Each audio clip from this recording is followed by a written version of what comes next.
5. We need more and more people to be able to speak out, but the first few people who do that are going to get their heads shut off. 4. Your father can't visit your mother in the care home, but Boris says it'll be okay because your kettle will be able to run off a wind farm off Anglesey. 3. They immediately tell me that racism isn't getting any better at all. So when was it better? Were your parents' generation? 2. Chicken licking, getting upset about the acorn falling on his head and thinking the sky was going to fall in. When it comes to dealing with this pandemic, let's not be chicken licking. 1. We have liftoff. It's another blast off, so strap yourself in and brace. We're heading for Planet Normal, the Telegraph podcast with Allison Pearson. Hello. And me, Liam Halligan.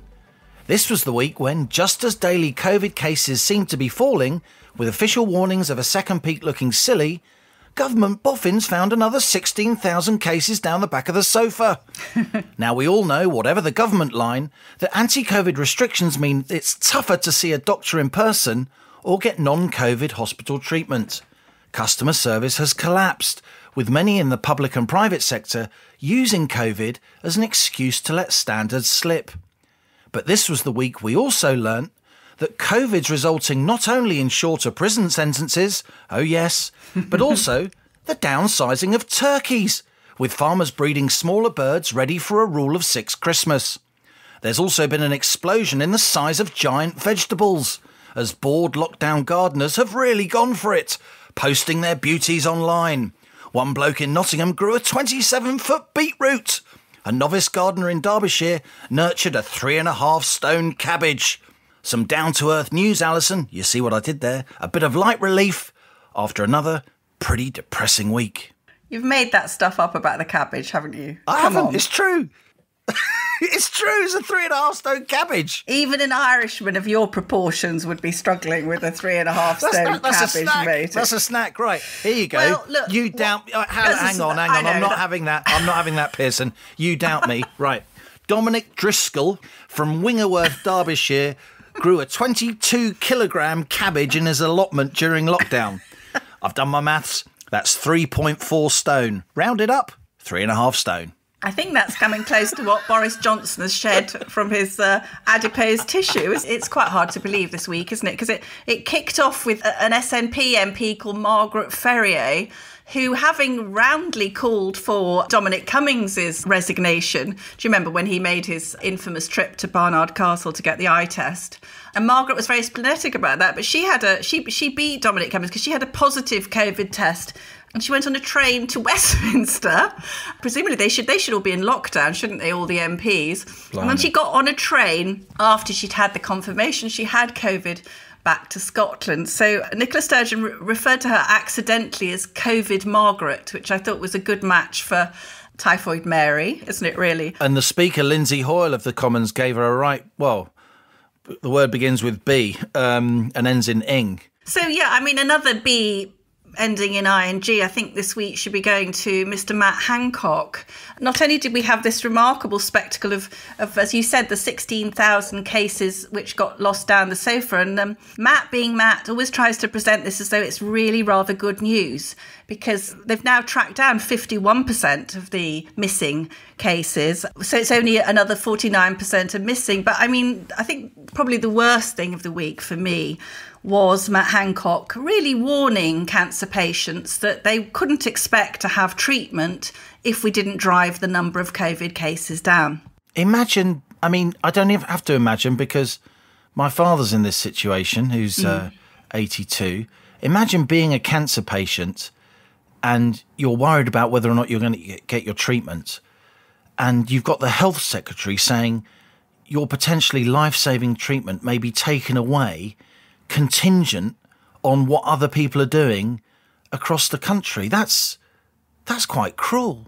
And let's not forget, They've spent hundreds of millions of pounds of your dad's money, every person in this country's money, on the Nightingale hospitals, on throwing more money at the NHS. They should now be up to speed, shouldn't they? We're not really seeing a great spike in the hospital cases at the moment, a bit, but not too bad. But to turn around and say, well, if we can't cope, then all the people with the other diseases are going to cop it. I mean, it's absolutely astonishing. I mean, my scientist friend calls Hancock wazzock, which I think is a good word, really, don't you think, Liam?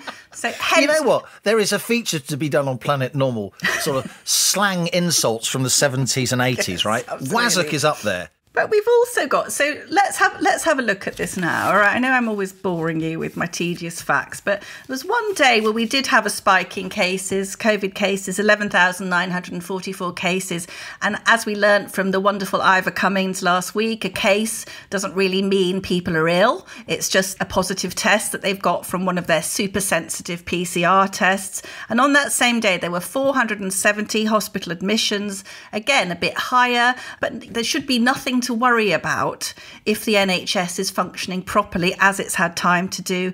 And there were 57 deaths, a rolling average. Liam, let me just remind you, 450 deaths every single day from cancer, 1,600 deaths in the England and Wales every day, just normally.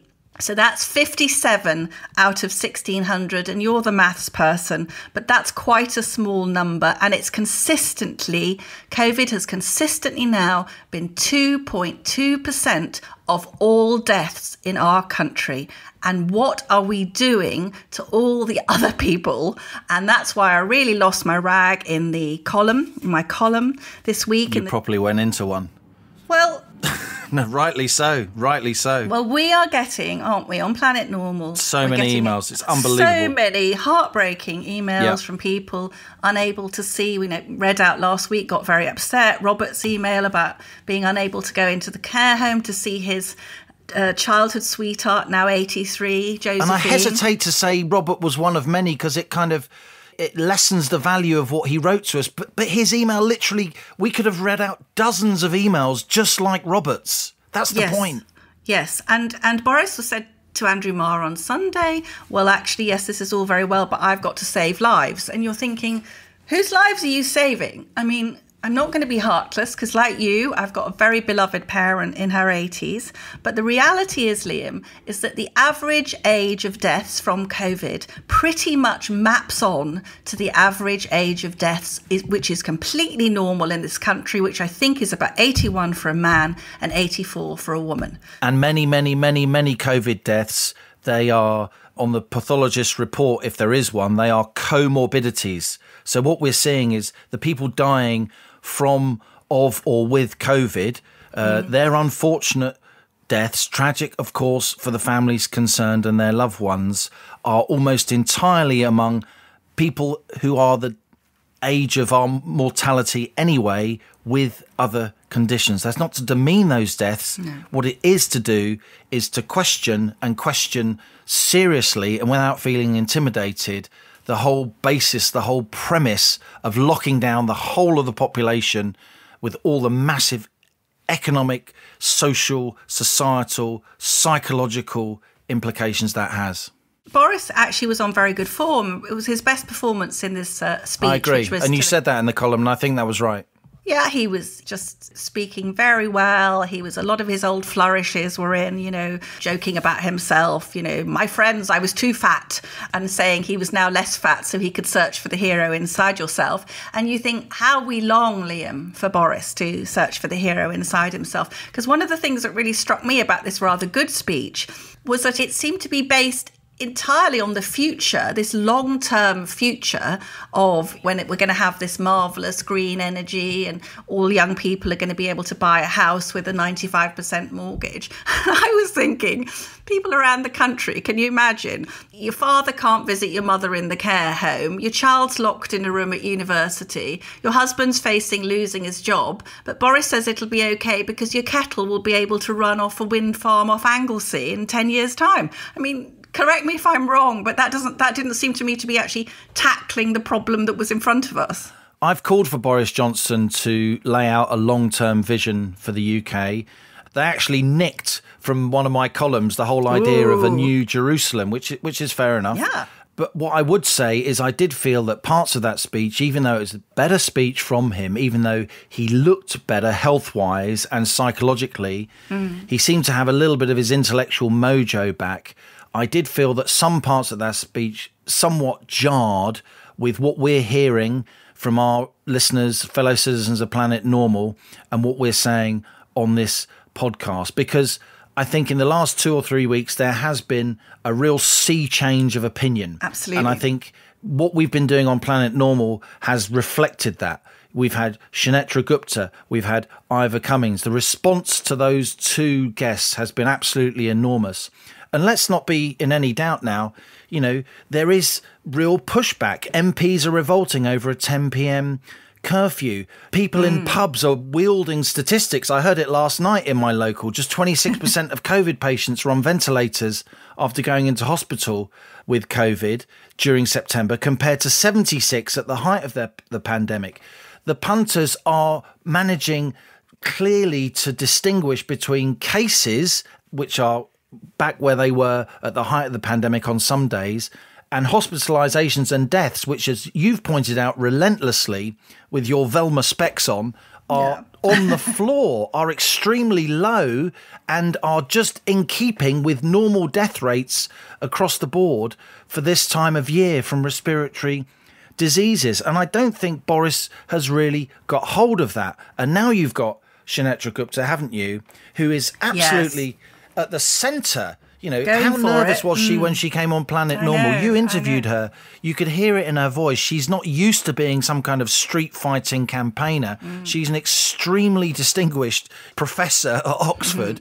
And now she's at the centre of this new global petition to have a more sensible approach, a more focused approach to lockdown, encouraging older people to lock down while many of the rest of us just get on with our lives for all kinds of scientific and societal reasons. Yes, I mean, Professor Gupta with a professor from Harvard and from Stanford, this week they released the Great Barrington Declaration, and they're calling for focused protection for high-risk people, while the majority of people get on with their normal lives and don't cause further harm in society. And it's interesting, Liam, as well, because the doctors over here, as we found, they're quite loath to speak out because it's quite, you know, the NHS obviously has quite a punitive attitude to people who tell the truth about what's going on in the NHS. But we saw this week 66 quite high-profile GPs writing an open letter to ministers asking them to consider non-COVID cases and deaths, to treat them with equal standing with the deaths from COVID. So that's another example, isn't it? And we've also, as you say, we've had certain MPs, a handful of MPs. Now, the government's panicked. It was going to have, I think it's Wednesday, it was going to have the vote on the 10 p.m. curfew in line with its promise to give Parliament a bit of a say. They obviously realised there was a danger they might lose it, particularly if the Labour MPs finally get off their hands and finally do something to protect their constituents. So they've moved the 10 p.m. curfew thing to a committee next week, obviously hoping that, you know, to bury it. But I do think you're right that awareness is growing. Before we go on to your excellent piece in the Sunday Telegraph, can I just say that a couple of listeners have said that you were very ungallant to say that I could not be Daphne in Scooby-Doo. No.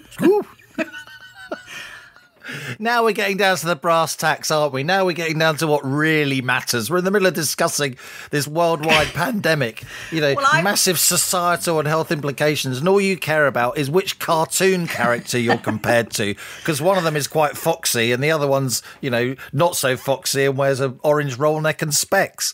Look, Velma is the one with the brains. You should be happy that I compare you with Velma. I know, but Daphne's got the wet look boots, and when I was watching Scooby-Doo, she's sort of channeling Twiggy, isn't she?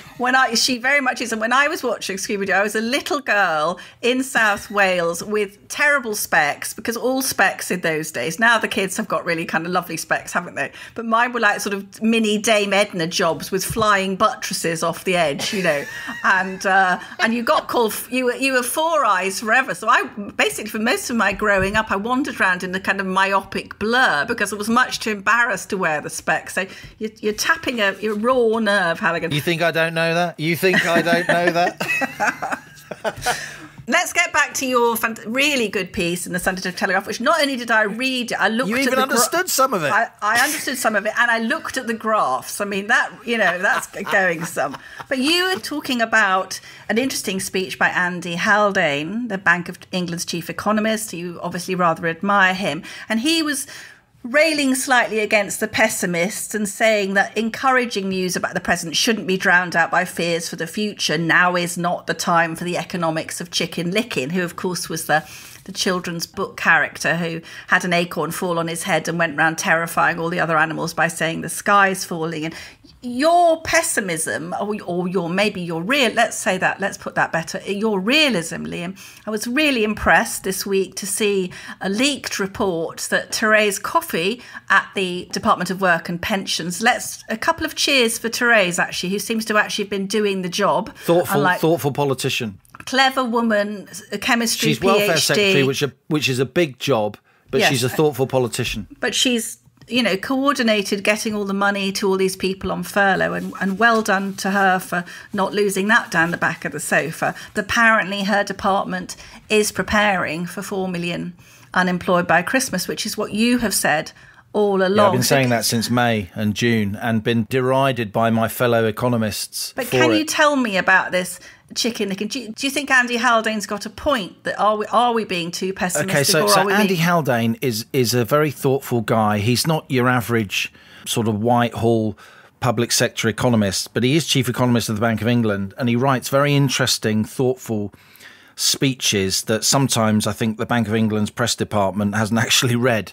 What Andy Haldane said recently was that we shouldn't be practicing the economics of chicken licking because, of course, chicken licking, getting upset about the acorn falling on his head and thinking the sky was going to fall in, he convinced all the other farmyard animals to hide in the forest, and there they got ate by the big bad fox. And there's something in that. We shouldn't be overly pessimistic. What I said in the column was that actually, while I'm all for, trying to look on the bright side of life and be positive and get investment going, that's why I've wanted Johnson for months now to outline some kind of economic vision. The biggest issue we have to look at in terms of economics coming down the track is unemployment, which I think is going to hit 4 million. So that's like 12, 13%, much higher than the 1 in 10 when we were kids, Allison, which of course was convulsed our politics. But what I ended the column saying, and I was very much inspired by Sinetra, this great Barrington Declaration, that's the town in Massachusetts where it was written, calling for a more focused lockdown. I said the biggest economic danger we face is the refusal of our leaders, not just in the UK but beyond, to respond to data that's emerging on this pandemic, to actually follow the data that exists rather than clinging to scientists and their predictions, their models, and with the data that exists showing as cases stay quite high, hospitalizations and deaths are quite low. And now you've got many, many scientists backing that. That Barrington Declaration, almost 3,000 scientists have signed it already, Allison. Almost 4,000 medical practitioners have signed it already. And that can only grow. And that's what I was saying to Andy Haldane in my column. COVID is no acorn, right? No. It's serious. But when it comes to dealing with this pandemic, let's not be chicken licking. And I think Rishi Sunak gets that. I think the Chancellor gets that. I've had conversations with 2 other cabinet ministers over the last week who phoned me, having read that column and the evidence, saying, right, state your case, change my mind. Something's happening and Boris needs to get with it. And that speech he just gave, good to see him looking better, good to see him upbeat, good to see him now with his health on the way to where it should be, but he is not getting this change in public opinion, and he is too wedded to his scientific advisors. I really agree. And, talk about exponential growth in cases, which absolutely isn't happening. And we are as we said, predicted at the time, miles away from the Sir Patrick Vallance graph of doom. I mean, the idea that we're going to have 50,000 cases a day next week, which is when he said would happen, and we know that's been, completely exposed as dreadful, basically propaganda. But the only exponential growth going on at the moment, Liam, is in the time it's going to take us to get back to normal. So remember, Boris said that by November, things would be significantly back to normal. But in his speech this week, he said, but by this time next year, the Tory conference should be able to meet face to face. I mean, I don't know about you, but I think about another 2 months of this thing and I'm done. I'm actually starting to look at countries where I'm going to live. I mean, I just can't stand it. But something that jumped out at me, I'm afraid I can't remember the name of the brilliant Planet Normal listener who sent me this Winston Churchill quote, but do email and identify yourself, because it's the most brilliant quote, Liam, and I wrote about it in the column. I'm just going to quote it to listeners now. It says, Winston Churchill, "Nothing would be more fatal than for the government of states to get into the hands of experts. Expert knowledge is limited knowledge, and the unlimited ignorance of the plain man who knows where it hurts is a safer guide than any rigorous direction of a specialist." Isn't that brilliant? So we've been talking a lot about COVID in recent weeks, of course, so here's something a little different.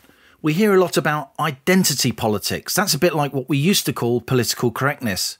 And increasingly, lots of our institutions, particularly universities, but also broadcasters and some businesses, have really focused on this, with many of the rest of us walking on eggshells when it comes to issues of identity, particularly gender and race, not knowing what words and even pronouns like him and her that we can use and can't use. Now, two very brave academics, Helen Pluckrose, who specialises in literature and culture, and Jim Lindsay, a mathematician and physicist, they've had enough of this stuff. They've written a book called Cynical Theories. This book bemoans the fact that so much of academia and broader society is disappearing down the wormhole of identity politics. So I thought Allison would invite Helen Pluckrose to Planet Normal. And I started by asking her why she and Jim Lindsay decided to write this book. We've been seeing this problem developing for quite a while now, and it's been intensifying over the last 5 years, this whole sort of idea of knowledge as a social construct that operates in the service of power and is spread by ways of talking about things. So we all have to be very, very careful that we use all the right words and don't use the wrong words and look at the power dynamics underlying everything. We think it's getting in the way of proper social justice and damaging the humanities. I tried to look at women's religious writing, and it's very difficult to do that now without using this kind of theory, and it really makes it hard for me to do any work that I can be proud of. Now, Jim, yes, he's got a mathematician's mind, so he sees systems and patterns of things, but he's focused on the psychology of religion and of extremism. So this has kind of come together to look at the current problem that we're seeing. And what really grabbed me in the book, of course, is when you both submit spoofed articles to scholarly journals, submitting pieces that are frankly ridiculous, dressed up in right-on academic language, to peer-reviewed journals, and they're published. You had a piece in a journal of feminist geography entitled "Human Reactions to Rape Culture and Queer Performativity at Urban Dog Parks in Portland, Oregon." I mean, why is this kind of stuff getting published? You had another, "Our Struggle is My Struggle." You reproduced excerpts of Mein Kampf by Hitler with some feminist social justice theory thrown in, and that was duly published. Yeah, see, this is what we're particularly worried about. The thing to understand about our papers is that they are indistinguishable from hundreds, probably thousands of other papers that are already out there. All of our references are accurate and they're all cited accurately. So this kind of pseudo-scholarship is gaining traction within the realms of important areas of study where we need empirical scholarship and consistent ethics. So yeah, people always remember the dog park paper because it was It was the funny one. It got an award for being exemplary scholarship. And we argued that by looking at dogs in a dog park and then examining their genitals and questioning the owners about their sexuality, we could discover something about rape culture in nightclubs and learn how to train men much as we train dogs. And we used black feminist criminology to do this. Now, black feminist criminology had no relevance there whatsoever, and neither could we claim anything that we claimed. And this is really what is so worrying. It's amusing in one way, but there is also some important work that could be being done and is still being done by some scholars, some of whom have written to me and said, yes, thank you for showing us this problem. God. At the heart of your book is a survey of how postmodernism evolved from the 1960s onwards. That's not something we've discussed on Planet Normal before. But you really do show how this critical theory has become so influential. You had authors like Michel Foucault, Jacques Derrida, all claims to truth. They're sceptical of those. Truth in all its forms is subjective, like a function of power exerted by the privileged over the victimised. But this kind of academic game playing is now being sort of imposed on the real world by some of our leading universities. Yeah, and corporations as well. At the moment, I'm mostly dealing with people working in all kinds of spheres who are trying to navigate a particular kind of diversity training that uses precisely these theories. And so it's not just something that was in a certain area of academia. It's very much spread out from there now. Some of the books like White Fragility and How to Be an Anti-Racist are bestsellers. Corporations are using them. The whole sort of equity, diversity and inclusion industry is growing. They're having officers to monitor how people are thinking and speaking in all kinds of fields now. And we really need people to understand what this is, how it works, and how to push back at it in a knowledgeable and ethical way. These kind of notions that there's no real truth, they're even extending, aren't they, into engineering and the sciences. You cite one recent book, Engineering and Social Justice, that claims, quote, getting beyond views of truth as objective and absolute is the most fundamental change we need in engineering education. Really? You need maths and physics to build a bridge or build a building. They're objective. They're science. Mm-hmm. And one of the sort of worrying on a social level from this is that they intend this to be anti-racist by claiming that things like science, maths, technology, reason even, and even literacy sometimes, are white Western ways of knowing which have been unfairly imposed on everybody else.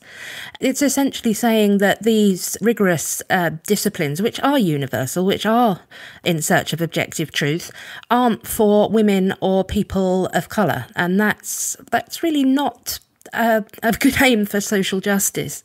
And yes, you wouldn't want to use a bridge that had worked on this way. Isn't this stuff really dangerous, Helen? I mean, I don't know about you. I grew up in a relatively underprivileged part of London. It was a very ethnically mixed place. We all rubbed along. We all got on pretty well. Isn't Britain a pretty multicultural place where it's quite tolerant? Why are we importing this kind of stuff, and what's it doing to our social fabric? I think studies have shown that the UK is one of the least racist countries in the world. I think it was India that was the most racist country. We are doing pretty well. I understand concerns that we could get complacent, that we could think all those battles have been won. There are still issues. I'm quite sure that, yes, there are still disadvantages to being non-white or non-British, which need addressing, but yet not in this way. This is not a productive way, as I think you were getting at. Critical race theory was developed in a specifically American context,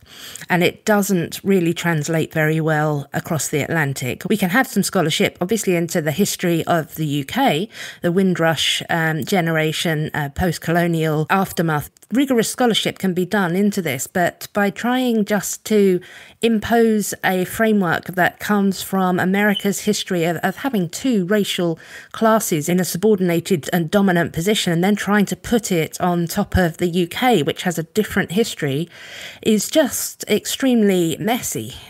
I totally hear you, and I totally accept your thought there, and it is important to say it, that of course there is still some racism in the UK. Of course there are still advantages enjoyed by men that aren't enjoyed by women. Of course there's a all-pervasive class system. But, you know, I know as somebody who grew up as an Irish Catholic in the 70s and 80s that we've made and are making and are continuing to make absolutely enormous progress. And the way to make progress is to mix, is to go to school together, is to be in and out of each other's houses, is to be open-minded and tolerant of each other, not for one section of society to point at another section of society and say, you know, you are always being oppressive of us and it's up to us to decide whether or not you are being oppressive. And yet this academic guff seems to be designed to promote that kind of intolerance and stir up that kind of trouble. Yeah, this is what I find most worrying, because the attitude that you're just describing is the liberal attitude. We focus on the individual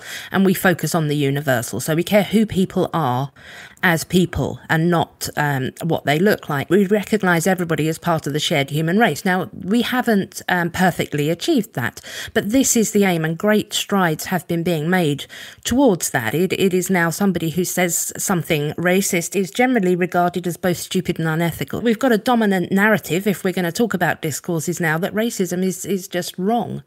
So I think, yeah, we were going in the right direction, and this works with human nature. We are tribal and territorial animals. We have this tendency to think well of our in-group and to demonise, dehumanise and really be callously indifferent to out-groups. This has served us well in our evolutionary history.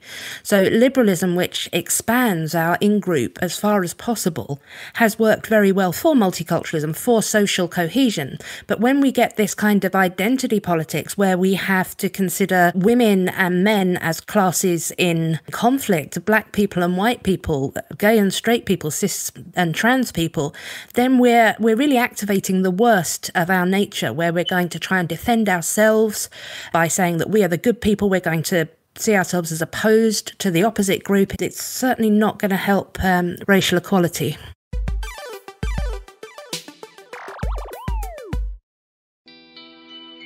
Hello, listeners.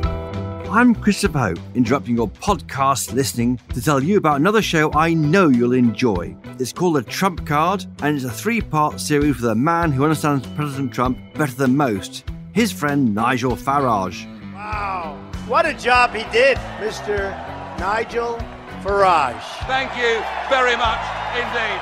Mr. Farage has been to the White House more than many world leaders. He then shook me by the hand. He said, thank you, thank you. He said, you will be my friend for life. So who better to tell us what Donald Trump is like when the cameras are off? You're dealing with somebody who, if he thinks you're a friend, he becomes a friend of yours.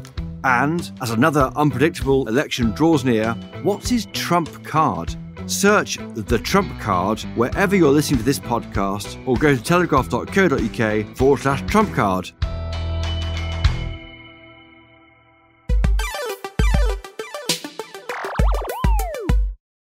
I mean, around half of our universities now have been forced formally to restrict speech and certain views of religion and trans identity. This seems to be exactly the opposite of what a university should be about, when it's about exploring ideas and hearing from all kinds of different speakers. Obviously, there are rightly laws against, hate speech and so on, and they should be there. But why are we mollycoddling our younger people like this? Why are we wrapping everybody in cotton wool? It's almost as if we've become afraid of ourselves. I think that there is an element of that, because if we understand the world to be socially constructed by language, then we are kind of training people to read this into language, to feel harmed by it, and it's a real moral imperative to shut that language down. What do people do if they're expected to affirm that they are racist and they are part of the problem? And this is something that we're actually working on at the moment. I've got a Discord server for people who are finding themselves in trouble and need advice of this kind. I hear a lot from white people who are saying that they are being expected to affirm that they are racist and to talk about how they're going to dismantle their whiteness and their white privilege. But I'm also hearing a lot from black, but particularly South Asian people who are being expected to testify to a particular kind of experience of racism that they don't actually believe they have experienced. And if they're concerned about racism, which many of them are, it's not in this particular way. One of the most presumptuous things about this kind of theory is that it does claim to speak for people of a certain race, which isn't what any kind of studies into this show. We have particularly South Asian people who tend to be religious, often have quite conservative ideas of how society works. They have a belief in individual responsibility, tend to have a sense of pride that then can feel humiliated if they are expected to say, yes, I am a victim of this and that and the other. It just seems trivial's the wrong word, because obviously our interrelations with each other are so important. But it seems to me, with the best will in the world, that there's an awful lot of people here trying to, point to problems that are far, far less and are well on their way to being mended. I mean, a lot of the rest of the world does look at the UK as a model of racial tolerance. Yes, there are flare-ups, of course there are, but compared to many, many other countries, we're in a reasonably good place, aren't we, on our small windswept rock? We do need to recognise progress, and this is the problem that we get with people who are generally known as progressives, is that they are very reluctant to acknowledge that we have progressed. In the 1950s, it was something like 95% of people cared about the race of the person who lived next door. A couple of years ago, it was only 30% or something like that. It really is a huge jump, and if I try and say this to people, then they immediately tell me that racism isn't getting any better at all. And I ask them, so when was it better? Were your parents' generation? What about your grandparents? It quite clearly is getting a lot better. And I understand the need not to be complacent about this, but we cannot make progress unless we recognise that we've already made some and carry on doing the things that were making it. Now, a lot of the ideas that you and James have brought together so brilliantly in this book, and it is a fabulous read. I'm not just saying that. I consumed it in 2 sittings. Oh, brilliant. They've been brought together, haven't they, into the sort of political realm under the phrase woke, because a lot of the social justice theory followers, they describe themselves as awakened to the concepts that they were describing. What do you say to people who say being woke just means that you're being good-mannered and you're not being bigoted? Yeah, this is what they call the Motte and Bailey, isn't it? Where you get some people saying, well, this social It's your justice... medieval scholarship coming to the fore there. When you're questioned, when you're challenged, then you just say a very easily defensible thing. We just want people to respect each other and to have some cultural sensitivity. But then once this is accepted, we get back into this thing where everybody who is white is racist and everybody is sexist, and we have the much less defensible claims being made. And so it gets quite difficult to address this, and we have to really speak. And this is one of the reasons we wrote the book, because people were saying that we are constructing a straw man, that nobody really believes that. Now we can break it down. We can show the problem with it. We can show more ethical scholars, and we can show more liberal approaches. And we can try to get people who have been tempted to go along with this. And this is mostly liberal lefties who don't actually hold these kind of postmodern beliefs, but think that social justice must be a good thing. They can't afford not to hold these views. Yes, there's an element of that as well. Isn't that what they think? I mean, chief executives of companies think they can't afford not to hold these views. Yeah, this is something we've had a lot of luck with, because when people come to us saying my employer wants us to do this kind of training, the reality is that the employer probably doesn't understand the framework beneath this training at all. And so if we can break it down, if we can say, do you really, if you have said, for example, that you want to support Black Lives Matter, do you really want to abolish the police? Do you really want to abolish the family? Do you really think that Marxism is a good way forward? So this is something that's been said by leaders of the Black Lives Matter movement. And people don't always realise that there is this really extreme core to it, which isn't about the belief that nearly everybody who isn't a psychopath has, that black lives do indeed matter. Isn't this kind of academic gobbledygook imposing itself on the real world in this way? Isn't it in danger of actually, Helen, setting back the cause of tolerance and justice and racial harmony and, gender equality? Because an awful lot of people who are against those things can dismiss those proposing them under these auspices as completely mad.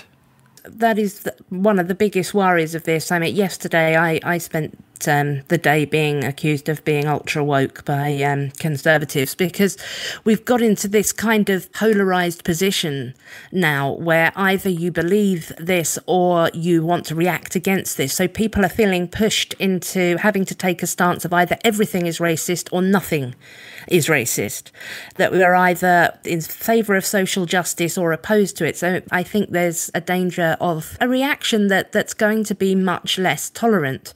And so my fear, it certainly is, that we could lose progress towards racial and gender equality. And particularly we see it in relation to the trans activism. Now, vast majority of trans activists don't believe in this stuff. They don't behave in this way where they want to force people to use certain pronouns, where they want people to be arrested for not using them. But because we have trans activists so visible in this, we're seeing an increasing hostility towards trans people, which doesn't need to exist at all. That's terrible. That wokeness, it refers to being able to see these systems of power and privilege that the rest of us apparently just wander around accepting. And I don't think that is the case. I think people can evaluate society from all kinds of different frameworks. If the woke can get outside the dominant discourses and see what's happening, I think liberals can too. I think conservatives can. I think people can generally look at society and discuss how it's working. But we're not having that debate at the moment, are we? Because even mainstream politicians are so scared of calling this stuff out and suggesting that it has serious drawbacks in the way that we have in this discussion. Don't you long for very prominent people to join the likes of J.K. Rowling, frankly, Martina Navratilova and others who have tried to push back against enormous intolerance and accusing other people of terrible morality and telling them that the more they protest against it, the more it is a demonstration of their guilt? Otherwise, this is just going to escalate, and you are going to get much more entrenchment across society rather than people coming together. I think that is the danger. I think we need more and more people to be able to speak out about it. But what we're seeing at the moment is we're in such a position that the first few people who do that are going to get their heads shut off. So at the moment, the only people who really can safely speak out about this are people like J.K. Rowling, bless her. She's financially secure. She's not very easy to cancel, but that doesn't mean it's been easy for her to have so many people turn against her, including, the actors that she had such close relationships with for so many years. But then on another level, there's people like me. The reason I can do this is that nobody employs me. I am self-employed and largely financially independent. This isn't a good place for anything that considers itself to be left-wing to be perpetuating. Only people who are financially independent can speak. The people who are actually reliant on jobs can't speak up about this. So we're trying to connect people with each other. We're trying to sort of produce a groundswell where people will feel emboldened and they can perhaps all together in a certain organisation say, no, we are not going along with this. We oppose racism, but we don't agree with this system. Well, if I may say so, Helen Pluckrose, you're an extremely articulate young woman. You've written a very, very thoughtful, brave book. If I was a university vice-chancellor, I'd certainly be offering you some kind of chair. Good luck to you. Thank you very much, Liam. I particularly like the young bit. So we're activating the worst of our nature, says Helen Pluckrose. We're being sent on racial awareness courses where we're asked to dismantle our whiteness and our white privilege. It's a brave book. It was a brave interview. But Allison, by calling out this academic madness, this slide into identity politics, endless finger-pointing, this search for offence where none is intended, isn't Helen Pluckrose just speaking common sense?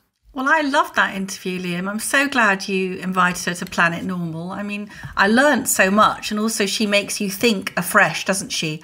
about things that we're all aware of are going on. I mean, what leapt out at me was her saying that this woke stuff is getting in the way of social justice and damaging the humanities. And something that we've talked a little bit about on Planet Normal, I suppose, is that the radical left have proven over the last decade or so that they can't win power by the ballot box. They keep being rejected in elections. So they are colonising the institutions, the universities, the civil service. They've taken control of this. I was at Cambridge doing English in the very late 70s, early 80s, and structuralism came in. And structuralism was a kind of cage that you put over great literature to make it obey your sort of leftist rules. And I then went on, Liam, to do teacher training in London. And I was really shocked because this stuff had started taking off then. And I have a very vivid memory of being in a classroom with these very, very diverse group of kids. And it was basically, you're going to teach them a book, which is about a black kid who lives in a tower block and grows stuff in a window box. And you are supposed to be giving that book to black kids who live in a tower block. What about giving them stories, not just about stuff that they can relate to, which I find unbelievably patronising. And let me tell you my absolute favourite story from that period, okay? So there's a class of girls, black, many from South Asian backgrounds. And as a young teacher doing your PGCE, you were basically told to give the kids stuff from their own cultural backgrounds, all right? Never mind, Dickens or Enid Blyton or whatever, give them stuff from their own background. So I was very solemnly standing at the front of the class this particular day, reading out some book of short stories from Southeast Asia. And eventually one of the girls in the front row, she was Bangladeshi British, I should say. And she put up her hand and she said, "Sorry, miss," she said, "we don't like this stuff about snakes," she said. "We're English, we like ice skating." And I thought, whenever I see any of this multiculturalism rubbish, I think of that marvellous girl. "Sorry, miss, we're English, we like ice skating." Isn't that wonderful? I think an awful lot of the population have been pretty overwhelmed and baffled by a lot of this stuff over recent years, and particularly over the last year or two. It seems that almost every BBC drama now has to have these kind of identity politics storylines woven into them.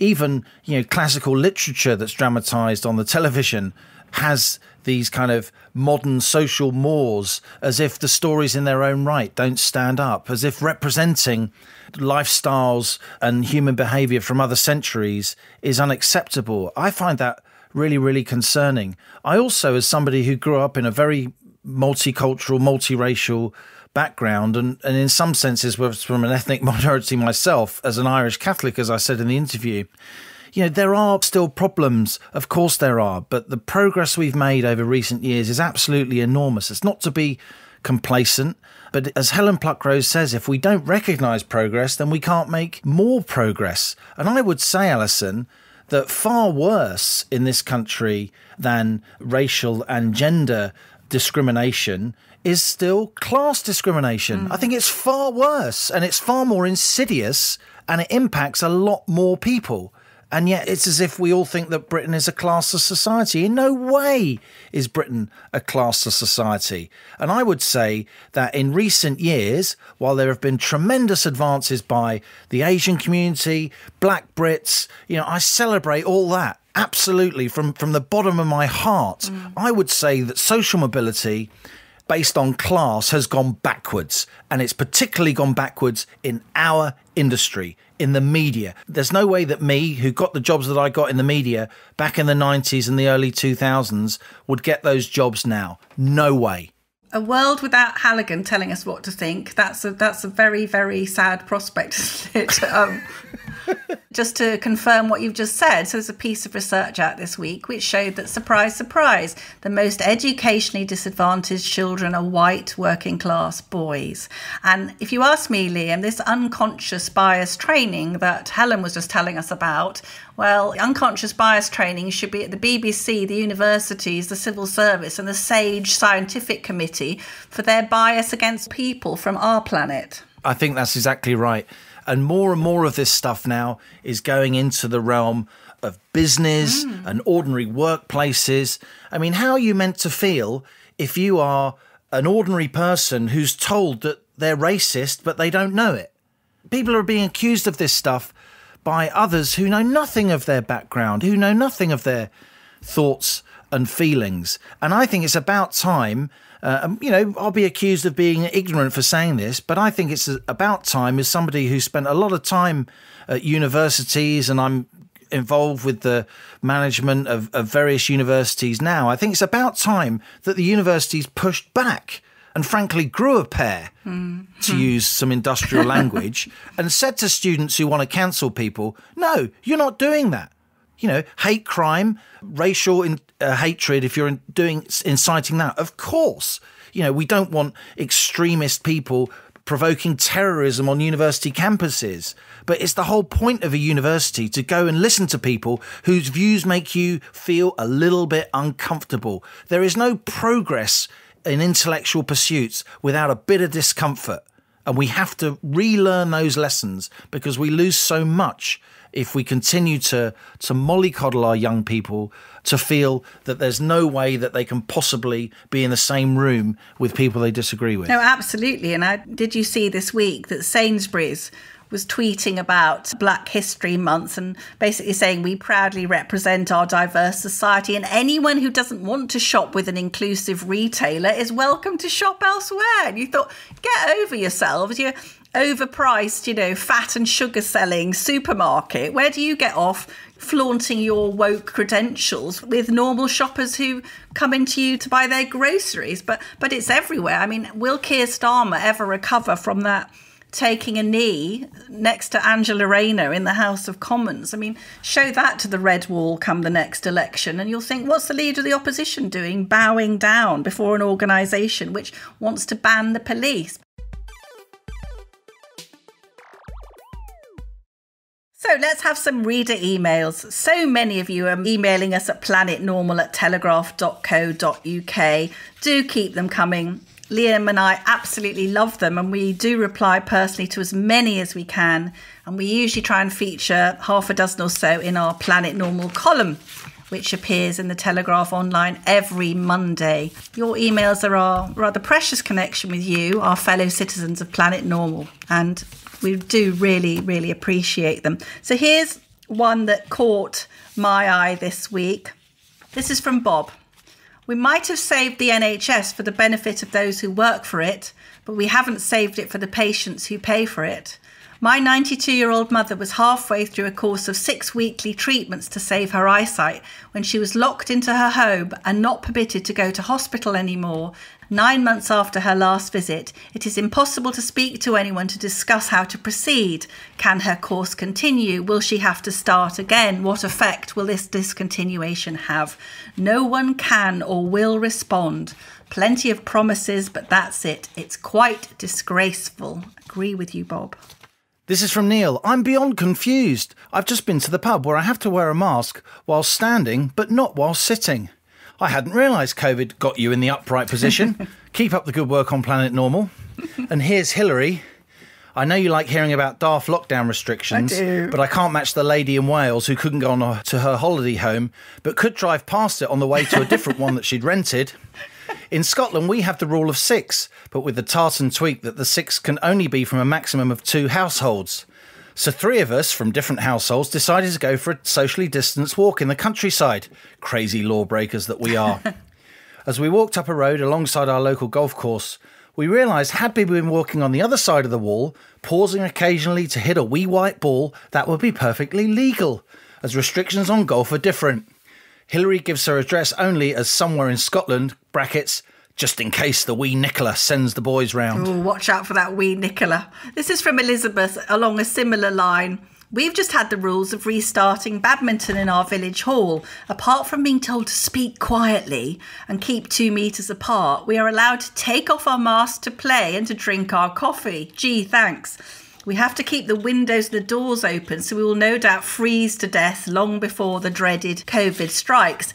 We then go on to play tennis. We're all in our 70s, as fit as fleas, and still, thank God, have the capacity to know what we should and shouldn't do to keep ourselves safe without nanny. According to the new rules, you'll love this, Liam, we are meant to decide who takes the centre shots so we don't get too close to each other and only play with our own marked balls. Has that little civil servant who made up these pathetic rules ever played tennis? According to the statistics, our county has approximately 70 COVID cases in a population of 200,000 plus, which makes the chance of meeting someone with the virus somewhere in the region of 0.02%. Have we lost all sense of proportion? I so look forward to Planet Normal each week, a breath of sanity. P.S., and this is a really heartfelt P.S. from all of our listeners. I weep every time I hear of more cinemas and restaurants closing. Each one means closing off the first step on the employment ladder for some young person. How in heaven's name can we let this happen? Wow. Jenny says, as a means of explaining why our political leadership seems to have become prisoners of a small scientific clique, I'm reminded of a quote from Colin Powell, one of the best Republican presidents America never had. He said, experts often possess more data than judgment. Brilliant. And I do like this. This is from a pub, Liam. This'll speak to you. The Rose and Crown in Bebington. Hey, Boris Johnson. We had 78 people booked in yesterday. You've changed the rule again, and now we have 13 today. My rent, utility bills are still the same. I still employ the same number of staff today as I did yesterday. What do you expect me to do? And how about this from Philip? I've been tuning in to Planet Normal each week and love the show. In particular, the earth-shattering rants that Allison leads with. I was listening to the latest episode while walking in a nearby field, and I had to stop to stand on my soapbox and exclaim to the sheep how bonkers the world has become, and to repeat Allison's excellent demolition of all things ridiculous. Rants? Excuse me? Surely, Philip, you mean learned discourse? Excuse me. I want one final one. Johnny, Trump's treatment boosts antibodies. Hancock's treatment boosts busybodies. Very well said, Johnny. So that's it for our latest voyage to Planet Normal. Here comes the re-entry. Brace yourself for the madness of planet Earth as your weekly trip to the world of common sense comes to an end. However you listen to Planet Normal, over a cup of tea or while nursing a stiff gin and tonic, while walking the dog or driving along in your car, we're so glad you're with us. We're storming up the podcast charts and our massed ranks of Planet Normal citizens are growing. So tell your friends and keep the faith until next Thursday, when we'll be back for another voyage. Remember that every Thursday at 11 a.m, after the release of each new Planet Normal podcast, co-pilot Halligan and I will chat to fellow Planet Normal citizens via the Telegraph website. Just go to telegraph.co.uk/community. Click on the article at the top of the page and leave a comment in the comments section. Between 11 a.m. and 12 noon on Thursdays, we will be there to reply to them. So please come and join us. Any questions about podcasts, how to listen, where to find the good ones? Check out the helpful article explaining all things podcast on the Telegraph website. You'll find the link to that in the show notes to this episode. And if you're enjoying Planet Normal, please leave us a 5-star rating and maybe a short review. You know, you can take a swipe at Halligan, but be nice about me. On Apple Podcasts. Velma. Daphne. You're not Fred, mate. You're Shaggy, and no mistake. If you don't know how to do that, again, just drop us an email and we'll show you how. So thanks as ever, as our beloved Planet Normal fades out of sight once more and Earth hoves into view, to our producers, Louisa Wells and Elliot Lampitt, and Rhys Gunter, and to our editor, Theola Ludis. And until our next voyage, it's goodbye from me. And it's goodbye from him.